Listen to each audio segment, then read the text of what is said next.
Tudi mi smo bili samo obveščeni o vandalizmu na našem pokopališču v Puščavi. Gre za 9 poškodovanih spomenikov.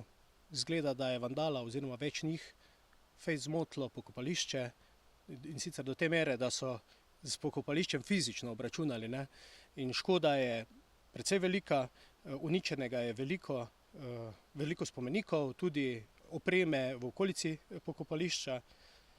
Ampak tisto zaskrbljujoče ni ravno škoda sama, ampak ta odnos posameznikov do, bi rekel, do vsebine pokopališča, do miru pokojnikov in do lastnine svojcev, ki tukaj skrbijo za svoje umrle.